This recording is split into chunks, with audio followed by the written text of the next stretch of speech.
നിങ്ങൾ നിങ്ങളുടെ വീട് വിറ്റില്ലേ? വീട് വിറ്റ് ആ വീട് വിറ്റ ആൾക്കാരോട് നിങ്ങൾ അവിടുത്തെ കറണ്ട് ഉപയോഗിച്ചോളാം നിങ്ങൾ പറഞ്ഞോ?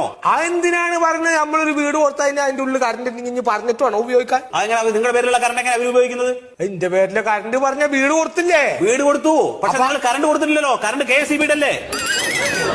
ഭർത്താനെ വീട് കൊടുക്കും, പിന്നെ ഞാൻ അതിന്റെ ഇടയിൽ കൂടെ കറണ്ട് എന്ന് പറഞ്ഞിട്ട് വേറെ കൊടുക്കും ഒരാൾക്കാര്. ഇലക്ട്രിസിറ്റി ബോർഡിൽ വന്നിട്ട് നിങ്ങൾ പറയണം, എന്നിട്ട് നിങ്ങളുടെ പേരിലുള്ള കറണ്ട് അവരുടെ പേരിലേക്ക് ആക്കണം, എന്നാലേ അവർക്ക് ഉപയോഗിക്കാൻ പറ്റൂ. അല്ലാതെ നിങ്ങളുടെ കറണ്ട് അവർക്ക് ഉപയോഗിക്കാൻ പാടില്ല. എന്തെന്നാ ചുരുക്കത്തില് സർക്കാരിന്റെ കറണ്ട് നിങ്ങളും കെട്ടു, നിങ്ങളുടെ വീട് വാങ്ങി അവരും കെട്ടു. കട്ടൂന്ന് പറയുമ്പോഴാണ് മനസ്സിൽ എന്താ സാറപ്പത് കട്ടെടുത്തോണ്ട് വല്ല തേങ്ങ മാങ്ങയാണ് കറണ്ട്. നിങ്ങളുടെ വീട്ടിലെ ടൈൽ ഒട്ടിച്ചോ?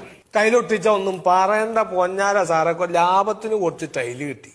അത് അങ്ങോട്ട് നിരത്തി ഞാൻ അങ്ങോട്ട് ഒട്ടിച്ച് ബാക്കി ഉണ്ടായിരുന്ന പുതിയ വീട്ടുകാർക്കും കൊടുത്ത്. എന്റെ സുഹൃത്തെ, ഇലക്ട്രിസിറ്റി നിയമപ്രകാരം അധിക കറണ്ട് ഉപയോഗിച്ചതിന് നിങ്ങൾ 20,000 രൂപ ഇവിടെ അടയ്ക്കണം.